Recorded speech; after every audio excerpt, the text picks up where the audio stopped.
I, 33F, have been married to my husband Mark, 33M, for 8 years.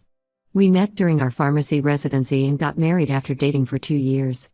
Our relationship was always solid, we supported each other's careers, shared the same professional interests, and had similar goals in life. We even worked at the same hospital for a while before Mark decided he wanted to specialize further. 6 months ago, we moved across the country because Mark got accepted into a specialized medical program. It was a big decision, but I supported him completely. I had to leave my established position at a prestigious hospital and start over in a new state. Luckily, with my experience, I found a good job quickly and have been working full-time while he studies. We have a 3-year-old daughter Amy who's still adjusting to the move. The transition hasn't been easy, new daycare, no family nearby, and both parents busy with work and school. But we were managing okay until September when things started changing. Mark began his program in July with 15 other students. One of them is Carol, 30F, who I met briefly during orientation. She seemed nice enough then, married, moved here for the program just like us, professional. Nothing stood out about her initially. Everything changed during a vendor fair at his school in September. I took time off work to go with Mark because they were offering student discounts on equipment we both use in our field. While we were looking at displays, Carol came over to say hi. What happened next still bothers me when I think about it. Mark immediately launched into this excessive praise about her skills. He kept saying she's the best here, you should see her technique, everyone knows she's going to be top of the class. Then he announced he was going to ask her to do his procedure, something I've been offering to do for the past 3 years since it's literally my specialty.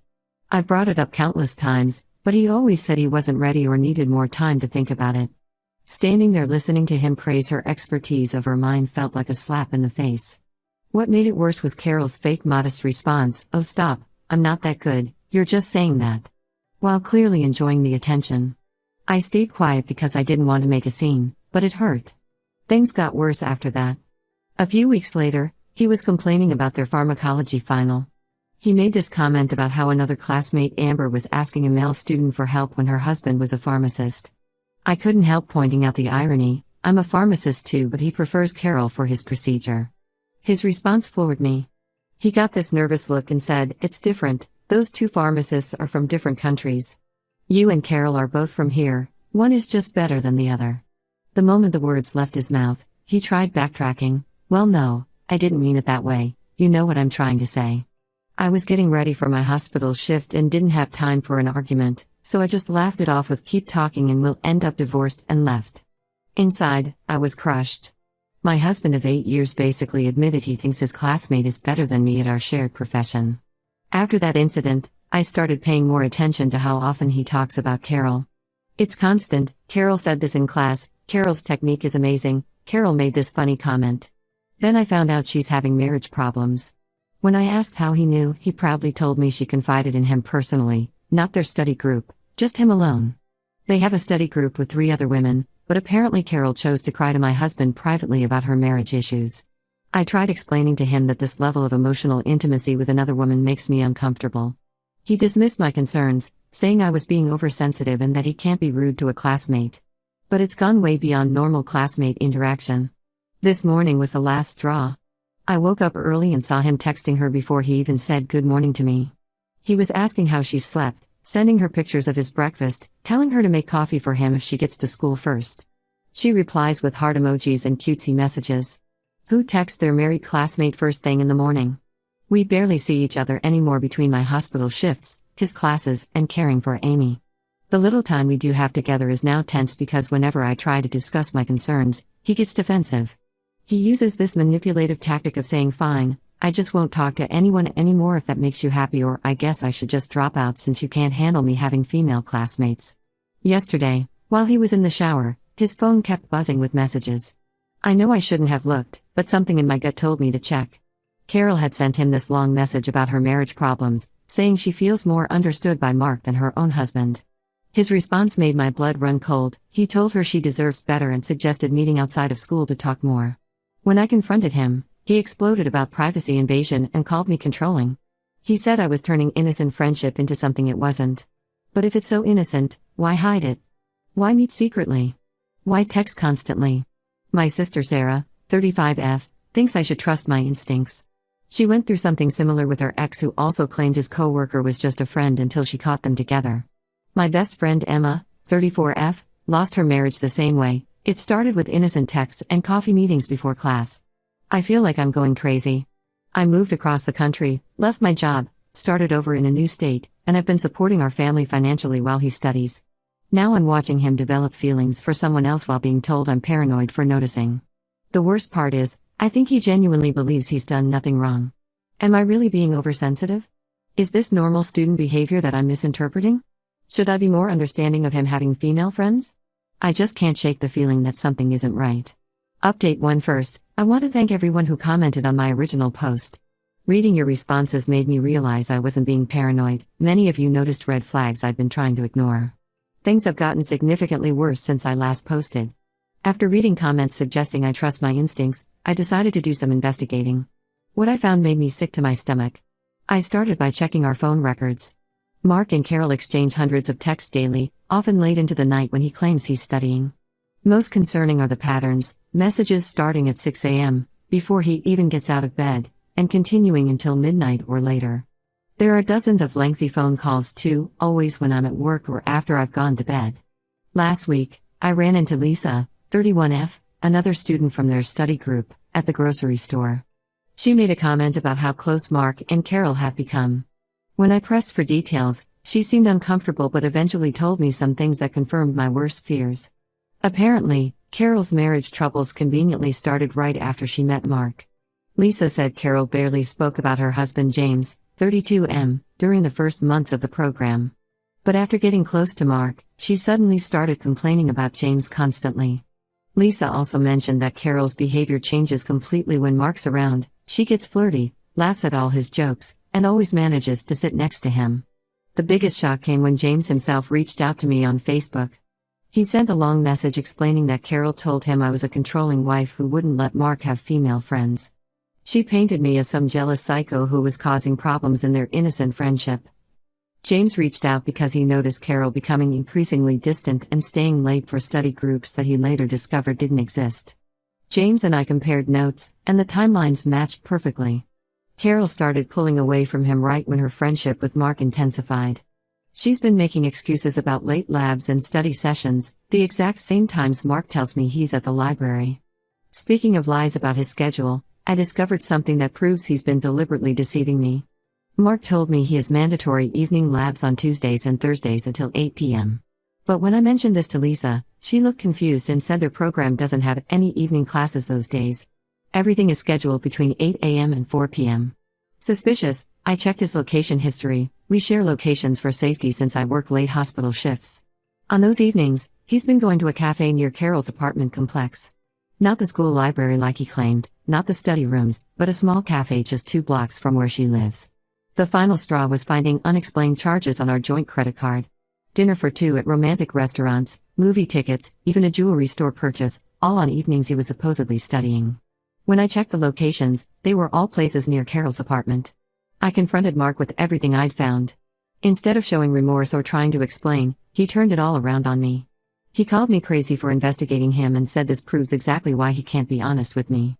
He claimed he lied about his schedule because I'm too controlling and he needed space to study without my constant suspicion.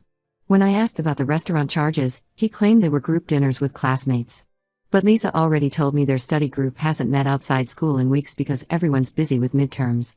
I've moved into the guest room and only speak to him about Amy. She's noticed the tension. Yesterday she asked why Daddy doesn't eat dinner with us anymore. It breaks my heart that her home life is being disrupted by this. Mark's family is now involved, but not in a helpful way.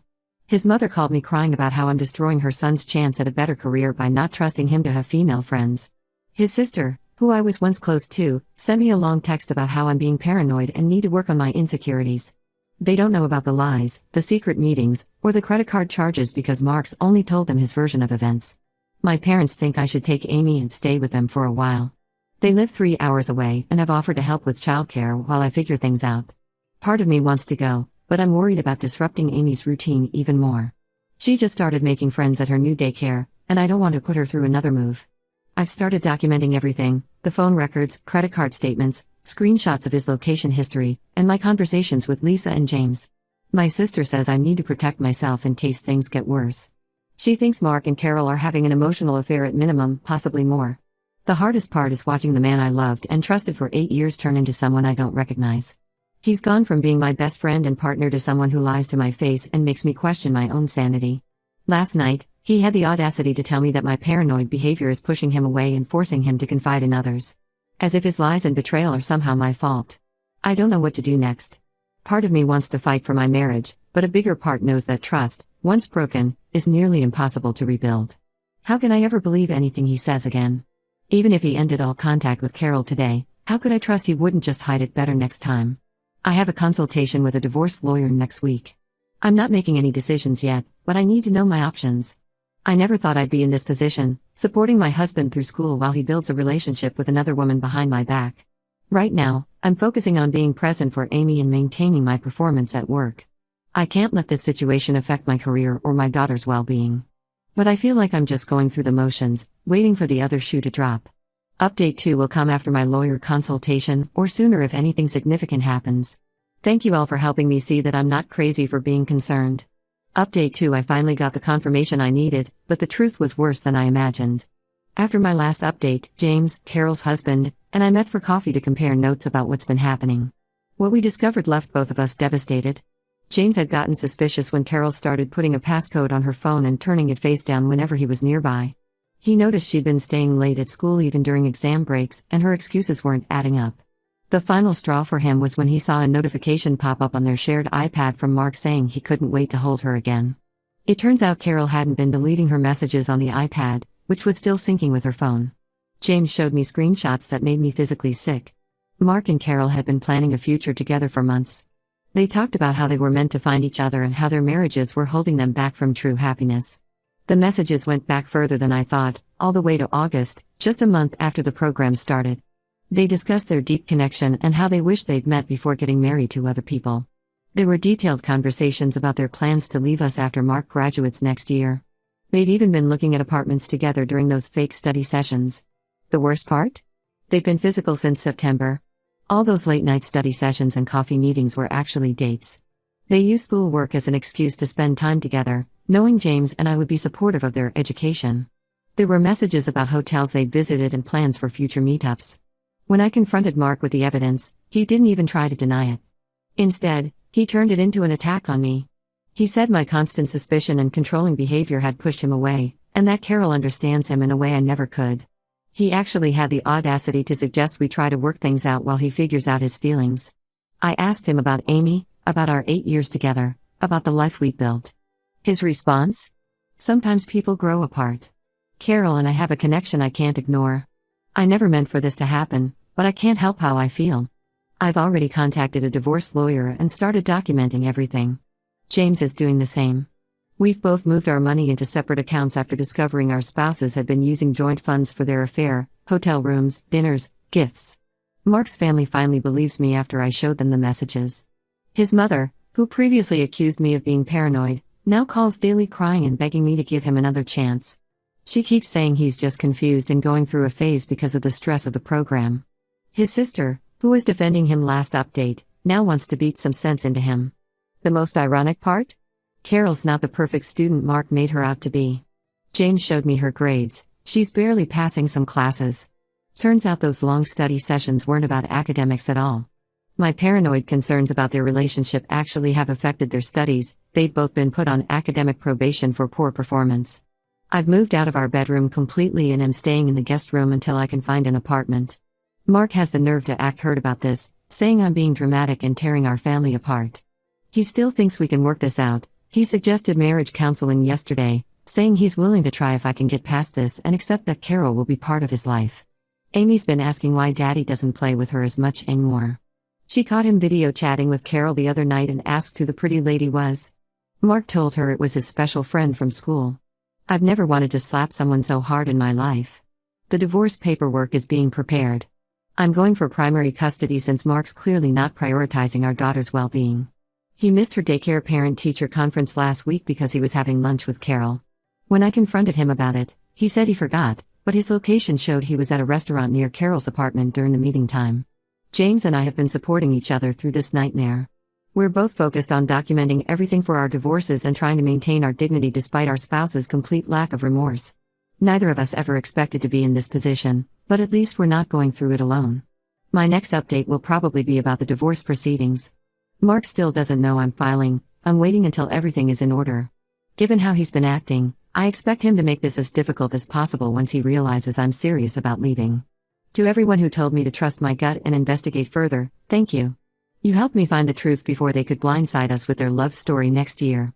Update 3: I want to thank everyone who's followed this nightmare and supported me through it.